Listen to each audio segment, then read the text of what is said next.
Go for it. Welcome back to Pork Chops, Rice, and Peaches. I'm Richard. And I'm Noah. And I just kind of threw a curveball at Noah. I was going to preempt our last episode by surprising you with just a question that I had. Okay. And I decided not to because we had been trying to film the Shawshank Redemption episode for a couple of months and we kept getting delayed. If you can't tell, this is another spitballing episode. Yeah, this is another spitballing episode. We'll see how this does and if you like this one as well as the last one. But go ahead. So the setup, your mother, yep, your sister, your brother, all out of town. Yep. Out of town for 2 weeks, and I'm running the store, so I'm coming home to an empty house every day. Yep. And I had a huge list of things I wanted to get done around the house. All those projects, small and big, that you dream. Ooh, if I had free time, I can do this. Yep. Well, I would get home from work. The dogs would meet me at the door.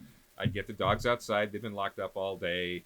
Then the cat decided to come and get attention. You know, feed the cat, feed the dogs, go outside, feed the mosquitoes while I watch the dogs. You know, come in the house, make dinner.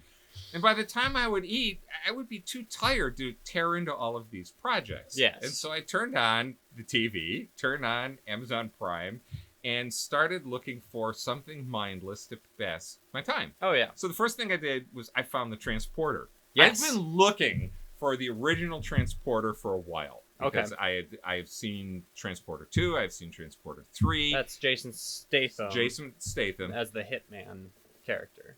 No, Is he's he not a hired hitman. gun? No, he's a transporter. He's literally a driver. Just drives stuff. Right. He has and he kills a lot of people along the way. only if he has to. Only if he has to. He has a couple of rules. I don't want your name. Uh-huh. I will never open the package. Okay. You don't get my name. Yep. You give me the weight and dimensions of the package. You tell me where you want it delivered to. I tell you the price, half up front, half when we get there. Okay. All right? That's it. Simple. That's simple, yeah. And then it goes haywire. Of course it does. But it's Jason Statham. Yeah. Right? And the man has got incredible kicking ability. Yeah, he does. As a martial artist. As a martial artist, right. Okay, so anyways. So I watched that. And then I turned on a couple of other movies that, honestly, I don't even remember their names.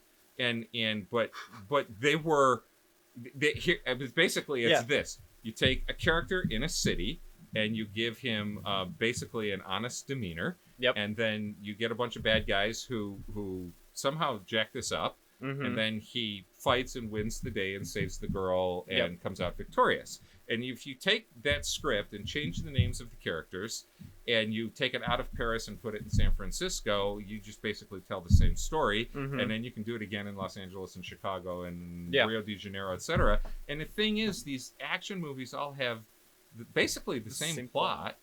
Yeah. They have no character development at all. I mean, these are two-dimensional characters at best. and then we watch them, and we watch them over and over and over again. And I watched, I think, 3 or 4 of these in a row.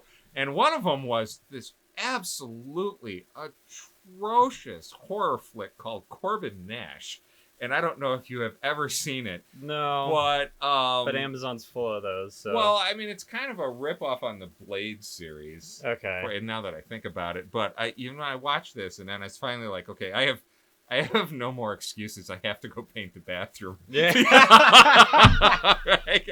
And but the question becomes, why do we keep tuning into these things over and over again? I think it's guilty pleasures. I honestly think it's guilty pleasures. I think there is a certain level.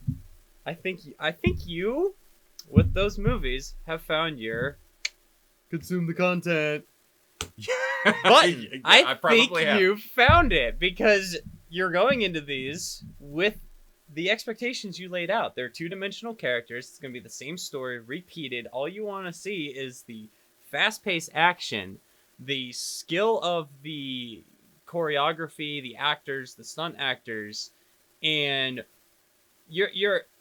they put a new shiny coat whenever they take it from Chicago to New York to LA. So you've got different set pieces, you've got different landmarks that you can put in there.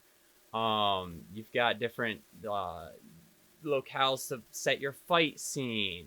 Different skylines. It's like, so what are they going to do different in San Francisco from what they would do in New York? Like, if it's set in San Francisco, you've always got the winding road. All right. If there's a chase sequence, it's always on that one hill, Yes. and everyone knows which one I'm talking about. It's always set on that hill. It's basically a rule of movies now, action movies. If it's set in that city, it's got that road. It's the same reason people watch monster flicks, Godzilla. Like, I love Godzilla, and there's like 30 movies from the old one where they're wearing the rubber suits, all right? And aside from the first one, they all follow the same premise, all right? Here's Godzilla, here's monster, they fight. That's Sure. pretty much it. Or they're remakes of the first movie where it's Godzilla's coming back to haunt the people of Japan and the world for causing nuclear fallout and radiation, and he's a testament to their sins.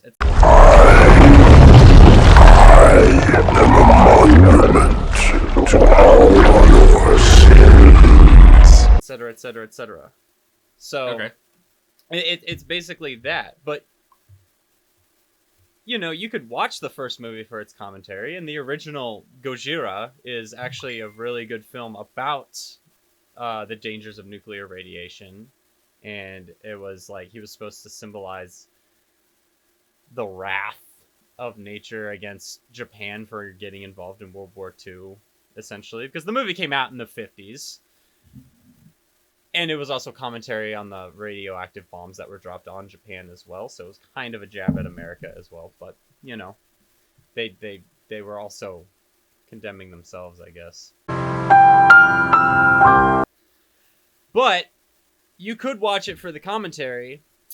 You could also watch it for the ridiculous drop kicks in rubber monster suits. The gravity-defying drop kick. Have you seen what I'm talking about?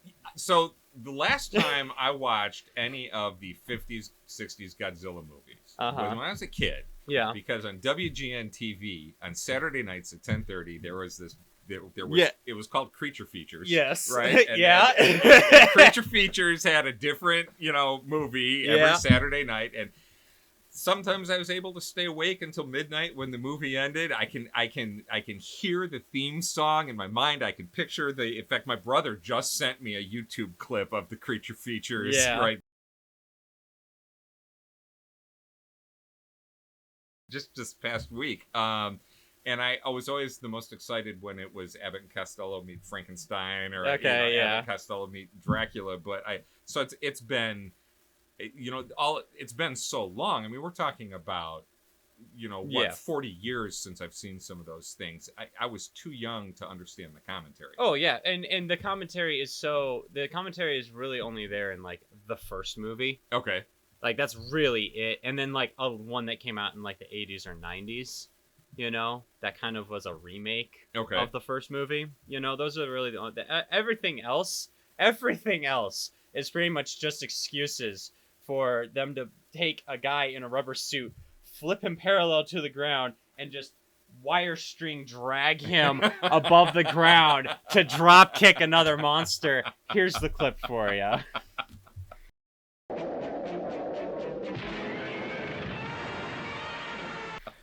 I'll show you after. It is hilarious. All right. It's just ridiculous. It's like you watch it to see, okay, what's the ridiculous monster they're gonna throw at Godzilla this week? Gotcha. Is he going to suplex him this week, or is he going to like blast them up into the stratosphere with his radioactive breath? Like, and that's what we watch the new ones for. The new ones as well are like, I don't care about the fact that we've got all these humans running around trying to figure out how to coexist with these monsters. No one's watching the new Godzilla movies and King Kong movies for the human story. Critics. No one cares. Oh, the movie's just a lot of monsters bashing each other's heads in. That's why I'm here. That's why I'm here. Your mother and your sister sent me a picture 2 weeks ago standing at the base of the Empire State Building. My comment was, where's the gorilla? Right? It's like, I want to see King Kong take a tree, rip it out, rip all the branches off of it and then use it as a spear. Gotcha. Because that's cool. That's... It's like, I want to see Does what... he do that? Yeah, he does that in Kong Skull Island. Oh. You should watch that movie. I have it. Is that the Jack Black? No. No? No. A different one, huh? No, it's different. Yeah. It's got Tom Hiddleston, it's got Samuel L. Jackson, and it's got Brie Larson. Is that early in their career? Is that, Oh, no, this was like 2016. Really? I think. Yeah, this was like 2016 then.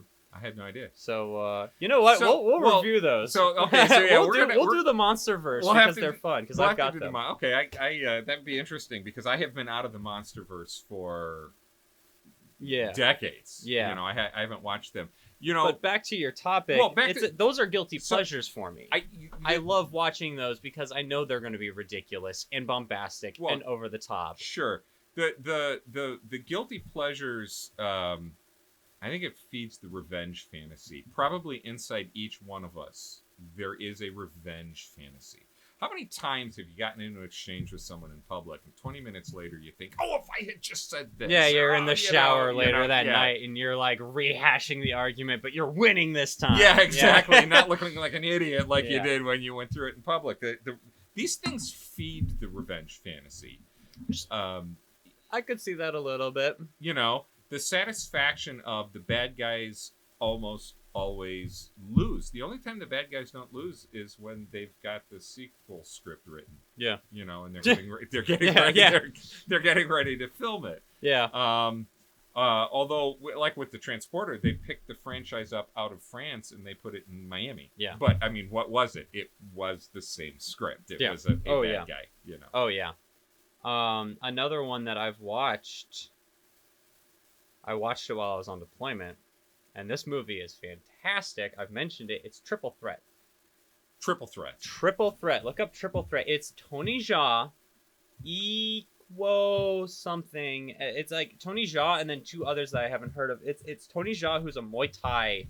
He's like, as far as I'm aware, he's the only like prominent Muay Thai action star who uses Muay Thai as his like primary form. Like Jean-Claude Van Damme and Jason Statham are both karate guys, but they're both kicking guys. Right. So is Wesley Snipes. You know, okay, so Tony Jaa, Scott Adkins. Scott Adkins, by the way, is a legend in the stunt community. Yeah, he is. He's tried very hard to work his way up through the stunt community to get to action star status. And he's got an amazing fight in this movie. Yep. Couple of them. Michael Jai White is in this movie. Yeah, also I do. Enjoy watching him. Yeah, yeah, he's got a great fight against. I think it's against Eco. Yeah, that one. Apologies. I don't know. Uwais. Uwais. Uwais. I have no clue how to pronounce that name. Yeah. No disrespect intended. Yeah. Tiger Hu Chen, Michael Jai White, Zhija Yanin.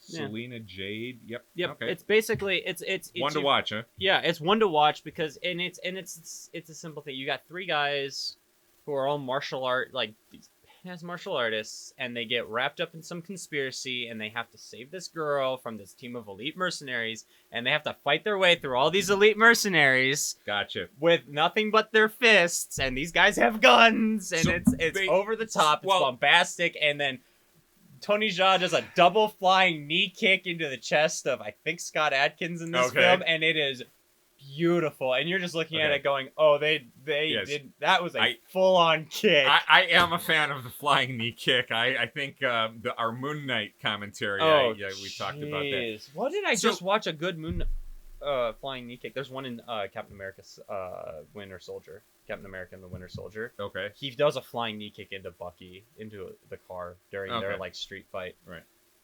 But that's what I'm talking about. That's a guilty pleasure. Yeah, I think they're all guilty pleasures because, you know, with the martial arts actors, you're looking for a movie. You're getting, I should say, a movie that's thin on plot with excuses to fight. I mean, that's basically.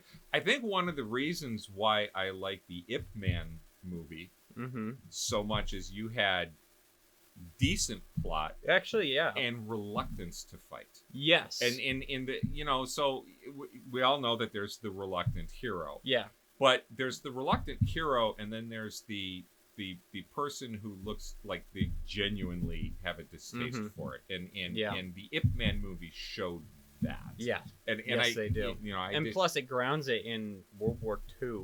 Like there's this whole backdrop going on that would explain why he wouldn't want to. Yes. Yeah, it's so those are really well done. And I think that one of the things. So if you've got this standard action movie with guns, you've got the standard fight movie with fists, you've got the standard monster movie.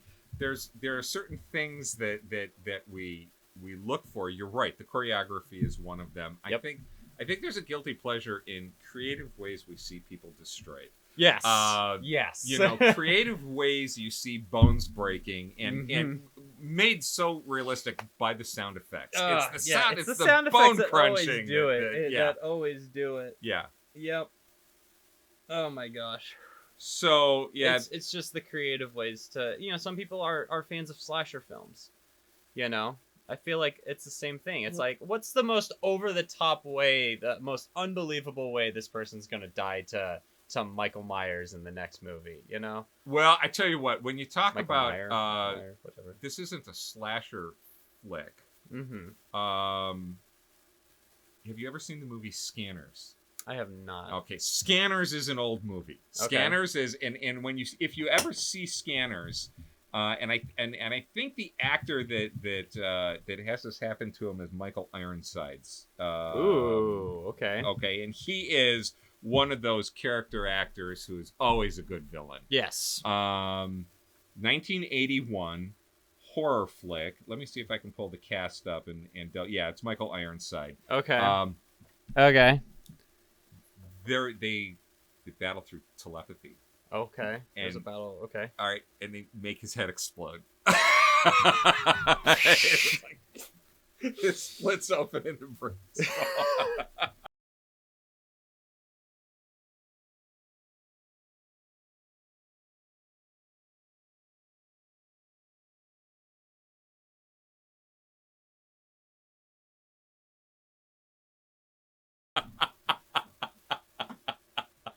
I'm gonna have to look up this clip now. When I think of these scenes that leave an impression. Yeah. I have seen Scanners twice in my life, and it was in 1981, and I will never forget that. I don't remember if it's a good movie, a bad movie.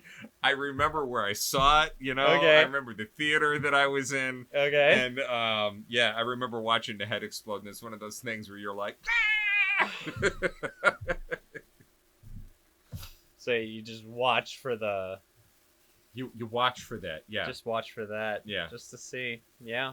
I think there's an entertainment value in just like being able to turn off your brain and just shut down, consume, because it's not insulting. Because here's one thing. What the transporters, what the triple threats, the Ong Bak, which is another Tony Jaa thing, and it's just fresh on my mind right now. All these cheesy action flicks, anything with like Jean-Claude Van Damme, Jason Statham, Wesley Snipes, every Chuck Norris movie ever made. Even Bruce Lee, those movies, I'm sorry, they're not good plot wise. You're watching to watch Bruce Lee be Bruce Lee. Right. What they lack in storytelling, they're making up for in action sequences. So that they're taking all the effort that they didn't spend writing the script, and they're putting it into the action sequences. Yes. Varying based on the budget. So I don't know. I don't watch those and feel like I'm getting gypped. Oh no, because not at all. I'm watching them going, yeah, this is no plot, all action, and they put all their budget into the action. So you don't feel like you're getting gypped because you're getting something out of it. You're getting to watch very skilled people do complicated fight scenes and do very good, intense, brutal choreography. Right. I feel the same way about Godzilla. It's like, you didn't take the budget and put it into the story. You put the budget into the models that get destroyed every time you film one of these movies. So your guilty pleasure movie is the monster movies, and mine, I think, are the mindless action. I also do enjoy the mindless action. I like the fact that you can go to a movie and just you're all right. It is turn off your mind, which for me is very hard to do. It's very hard for me to do. So, just shut it down, just consume the product. The satisfaction of seeing the bad guy lose. Yep. And then just no political commentary. Usually, no political commentary, nothing overt. It's pure escapism. Yes. It's pure escapism. You get to escape for 2 hours, watch the good guys beat the bad guys in a amazing way. Yes. There was a devil in what the heck? Although there's one movie I wanna watch. Okay. It's The Raid, and I can't find it anywhere, so we'll have to talk about that one because I've only seen clips from it.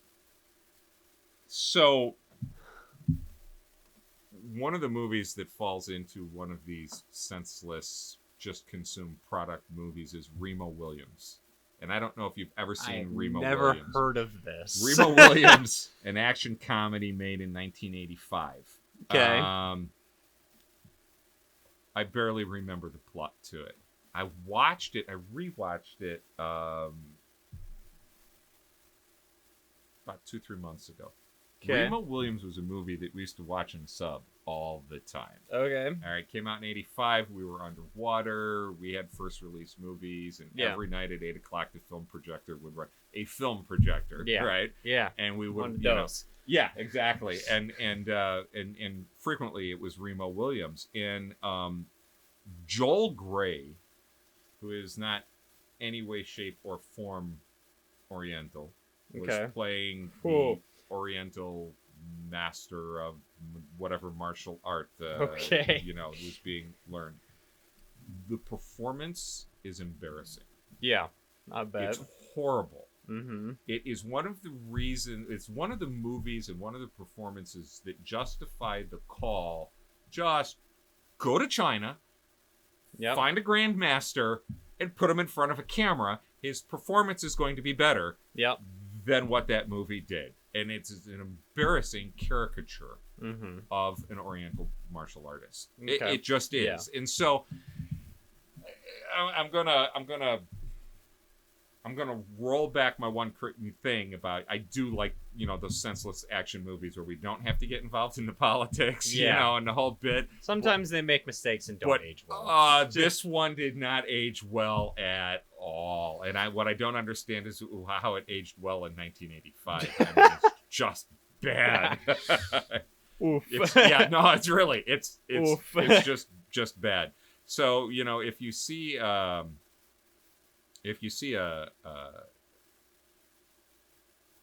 Pat Morita in The Karate Kid, knowing nothing about martial arts, because he was a comedian, right, was far better than Joel Grey and Remo Williams. I like Pat Morita. I remember him from MASH too. He was in MASH a lot. He was in Happy Days too. Yes. All right. Well. Guilty pleasures is pretty much it. Guilty pleasures. They're guilty pleasures. I think a lot of people are willing to overlook the flaws of a movie or a TV show or whatever. Or the low budget. Reacher is a good example of this. The TV show? The TV show. Yeah. He is kind of a two-dimensional character because he doesn't really grow. He doesn't really change. He kind of stays the same throughout the whole thing. He's kind of an asshole. He softens up a little bit. So you could say that there's a little development there, but he's always right. He barely makes mistakes. Yeah. Like, he's pretty much always proven right. There's like barely any character development. Most of the character development goes to the detective and the love interest. Right. And even they get a lot of moments to shine too. Yes, they do. And it's pure. It's kind of testosterone filled. It's just like there's a lot of just like headbutting. There's a lot of arguing. Great use of elbows in the prison fight scene. Oh my goodness, was that good? It's brutal action. Right. It's smart detective work, even if some of the stuff is a little far-fetched. But the whole premise of stumbling into the town where his brother was killed. Yeah, the whole premise of that is insane. But I don't know. I enjoyed it. It was that would be a guilty pleasure. I was willing to overlook all those flaws just because I was so entertained. That actor has such charisma as that character. He's just so good at playing it. You're just like, I like this dude. He's a jerk, but he's fun. I enjoy this. You know what interested me about his character? What?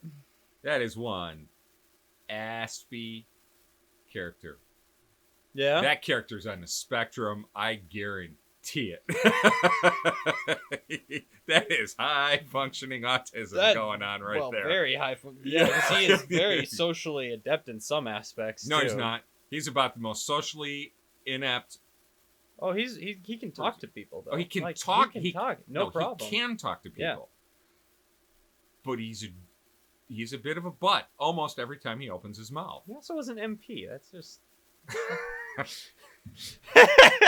Well, thank you for tuning into this episode of Pork Chops, Rice, and Peaches as we spitball a topic that's been rolling around my mind since I decided to avoid painting the bathroom, which I did get finished. There you go. Yeah. What are your guilty pleasures? What TV show or movie or category, genre, whatever is your guilty pleasure where you can ignore the flaws and just enjoy it? It's your escape.